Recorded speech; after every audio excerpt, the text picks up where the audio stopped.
Importation du nouveau format en cours.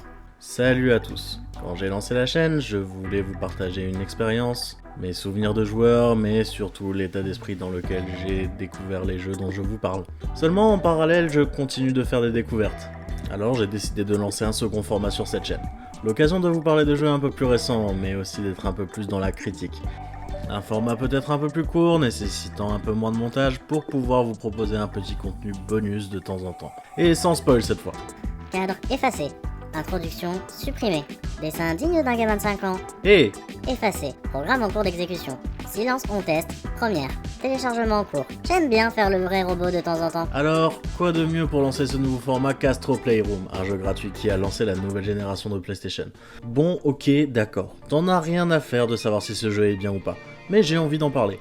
Astro Playroom est un jeu qui est intégré de base avec la PS5, et c'est plutôt cool.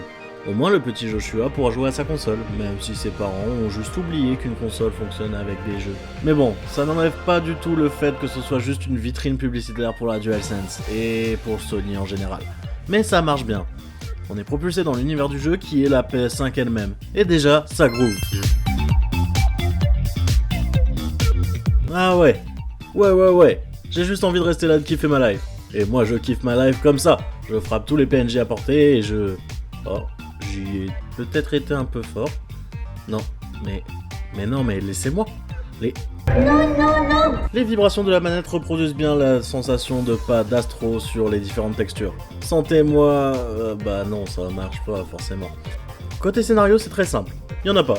On est donc dans un hub central d'où on peut rejoindre les différentes zones qui correspondent à différentes pièces de la PS5. On a donc la prairie de la rame, fleurie et accueillante, la station climatisante qui représente le ventilo, comme une station balnéaire, le circuit SSD un peu plus sombre et électrisant, et la jungle du GPU où l'ambiance est trop cool. Et l'ambiance est tout aussi cool dans chacun de ces univers. C'est très coloré et agréable de les parcourir avec Astro qui est très maniable, en plus d'être tout à fait sympathique. L'objectif est d'atteindre la fin de chaque zone, en combattant les ennemis, en traversant les zones de plateforme. Mais en plus de ça, on aura pour mission de collecter tout un tas de choses pour décorer le labo PlayStation, dont on parlera plus tard. On a les pièces de puzzle, qui vont nous aider à compléter une fresque représentant l'histoire de PlayStation, et des artefacts représentant des consoles ou accessoires de la firme de Sony. Une chasse au trésor addictive et très appréciable pour les nostalgiques. En plus de ces éléments, on retrouve tout un tas de robots qui miment des scènes des plus gros hits de la PlayStation. C'est assez drôle et ça donne envie de flâner dans tous les niveaux. Mais si j'attendais le bus, hein? Bonne idée, non? Niveau bestiaire, c'est pas fou. On a essentiellement 3 types d'ennemis. Ceux qu'on va simplement taper, ceux pour lesquels on va devoir attendre une attaque pour tirer sur leurs points faibles, et ceux qu'on va pouvoir vaincre à l'aide de nos propulseurs.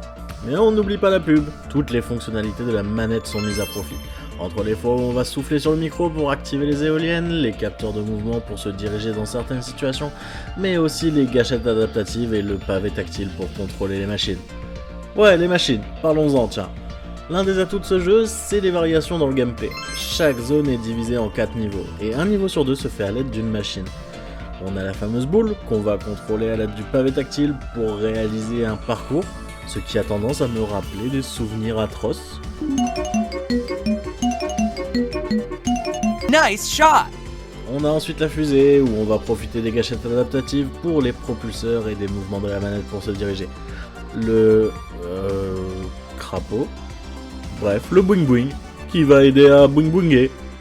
Si, ça existe. C'est si facile à prononcer. Et pour finir, on a le macaque qui va permettre d'escalader. Un gameplay un peu moins fun et moins rythmé, mais qui permet de faire des trucs de fou. En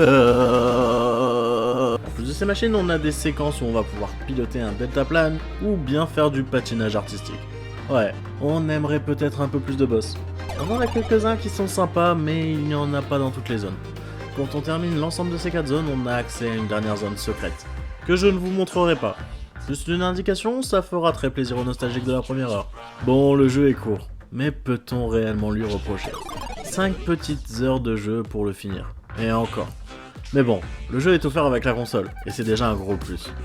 En plus, on a de quoi étendre un peu le plaisir de jeu. Déjà, on a les collectibles, si on veut le terminer à 100%. Mais en plus de ça, on a le labo PlayStation, un endroit où on va pouvoir utiliser des objets en carton pour... Ah non, ça c'est l'autre. On y retrouvera notre belle fresque qu'on pourra contempler. Ouais. c'est coloré. C'est joli.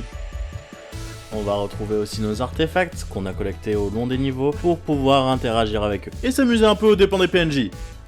Ça va les gars là? Vous êtes bien? Tranquille? Vous savez comme moi ce qui va arriver.